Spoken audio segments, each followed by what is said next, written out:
Vandeyam Shri Guru Shri Rupakamalam Shri Guru Vaishnavamscha Shri Rupam Saktatam Sahaganavanadam Vikantam Sajivam Sadvaitam Savatutam Parijana Sahitam Krishna Chaitanya Devam Shri Radha Krishna Padam Sahagadayita Shri Vishakam Vitamscha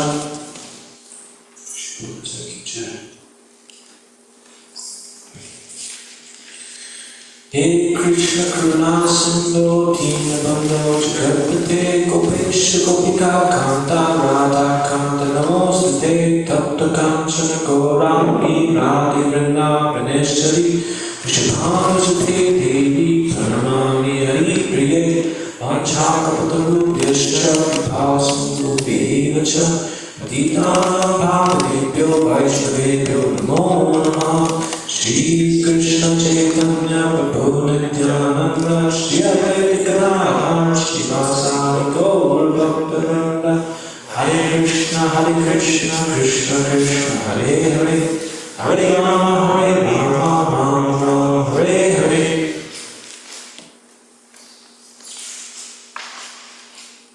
I believe behind the camera. Does anybody know which chapter and verse we're on? There. 10, 12. 10, 12. Really?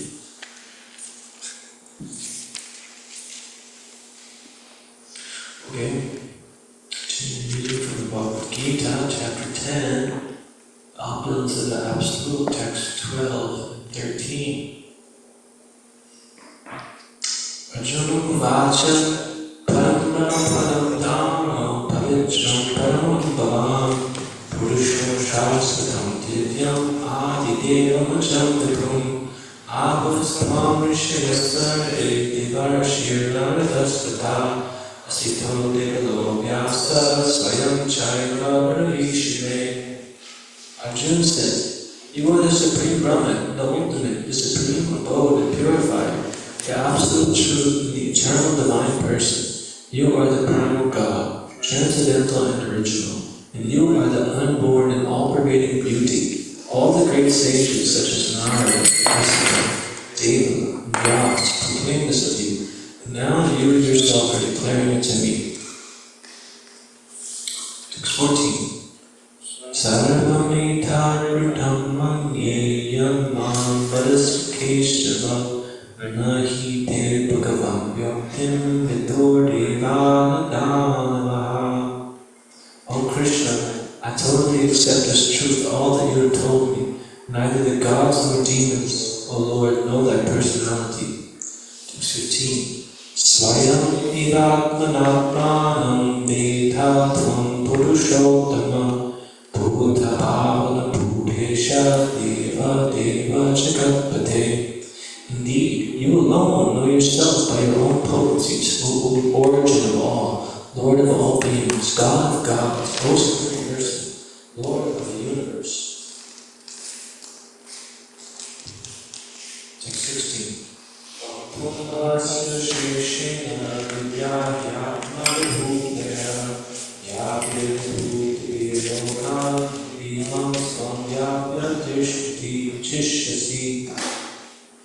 Please tell me in detail of your divine powers by which you create all these worlds and abide in them.